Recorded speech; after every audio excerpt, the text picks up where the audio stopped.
adik-adik, Shalom, selamat hari Minggu.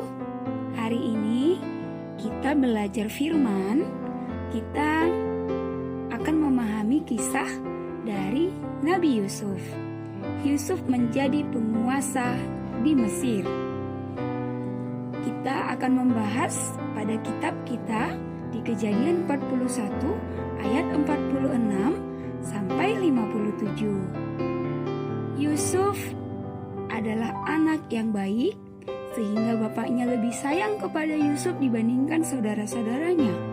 Karena itu, ayah Yusuf yang bernama Yakub memberi Yusuf sebuah jubah yang mahal dan juga sangat indah, sehingga membuat saudara-saudaranya iri, sakit hati, benci, dan pada suatu hari Yusuf bermimpi, namun mereka tidak mendengarkan, tidak peduli dengan mimpi yang diberikan atau diceritakan oleh Yusuf. Karena apa?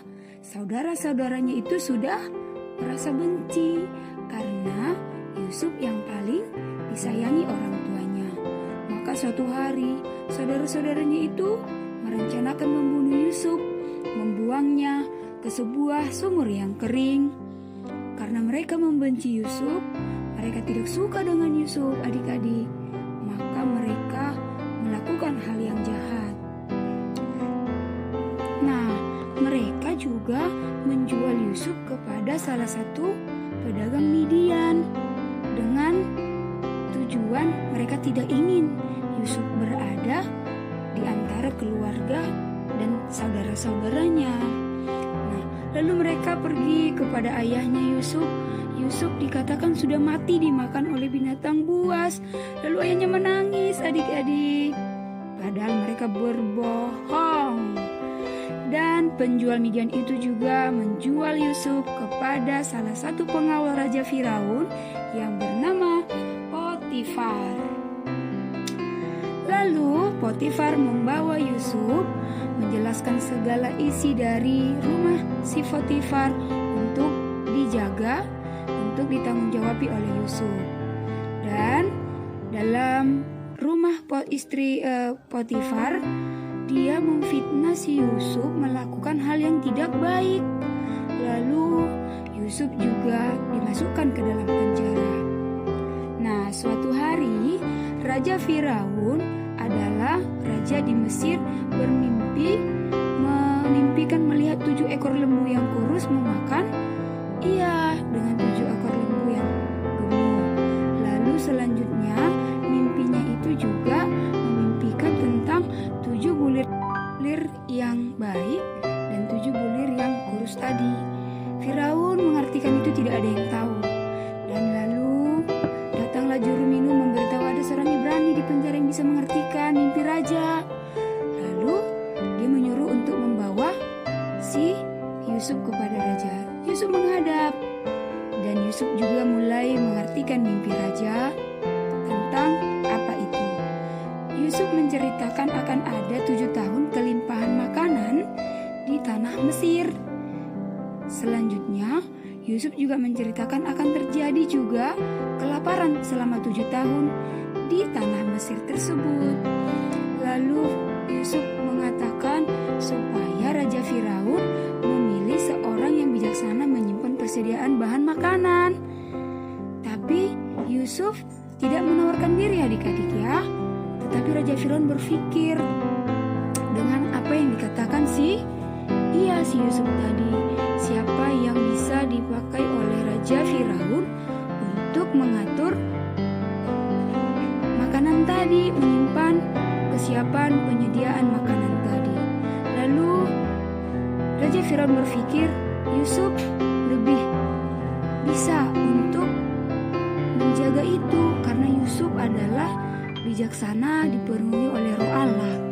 Yusuf dipilih menjadi raja, mengatur segala raja penguasa di seluruh tanah Mesir. Lalu Yusuf itu bekerja mengumpulkan bahan makanan di tahun kelimpahan selama 7 tahun, adik-adik, untuk persiapan tadi. Nah, setelah dikumpulkan, disiapkan semuanya, disempatkan di satu tempat. tahun kelaparan, Yusuf itu mengeluarkan persiapan tadi. Yusuf membuka persediaan makanan lalu menjualnya. Nah, itulah kebijaksanaan dari Yusuf.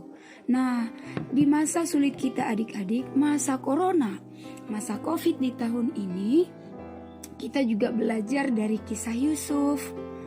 Virus corona itu bisa membuat kita sakit. Misalnya nih, batuk-batuk, pilek, sesak. Nah, itu karena virus sudah mengganggu sistem pernafasan kita. Bahkan adik-adik, banyak sekali orang-orang yang meninggal, banyak juga yang sakit, bahkan juga tidak melihat keluarganya yang mati. Baik itu penguasa adik-adik, baik itu yang banyak uang, baik itu orang kaya, nenek-nenek, kakek-kakek, anak-anak, orang tua. Virus tidak mengenal itu. Virus itu menyerang semuanya. Maka apa yang kita lakukan? Kita harus rajin cuci tangan, pakai sabun. Kita tidak boleh berjabat tangan. Kita harus pakai hand sanitizer. Jika kita sudah memegang sesuatu apapun itu, lalu kita menjaga jarak. Dan juga tidak bisa berbicara tanpa menggunakan masker. Karena apa? Kita harus menjaga diri dari situasi yang namanya virus corona.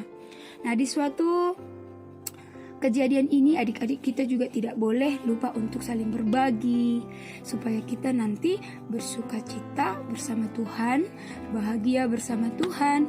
Terlebih kita juga bisa berbagi, misalnya nih tidak harus berbagi dengan uang. Kita bisa berbagi kasih, misalnya mengajak teman-teman kita beribadah, mengajari adik-adik kita bagaimana cara berdoa. Kita juga bisa berbagi makanan. Misalnya ada teman kita yang tidak punya makanan nih, adik-adik harus bersedia memberi makanan atau bersedia memberikan jajanan. Iya kan? Nah, adik-adik berbagi itu indah. Seperti cerita Yusuf tadi, Yusuf juga bersedia memberikan makanan yang disimpannya itu kepada sahabatnya, kepada saudara-saudarinya yang membenci dia. 7 tahun mereka merasakan kelaparan di Mesir, tetapi karena kebijaksanaan si Yusuf, dia mengalami yang namanya sukacita bersama Tuhan, berbagi dengan saudara-saudara. Shalom. Sampai di situ, selamat hari Minggu adik-adik. Tuhan Yesus memberkati.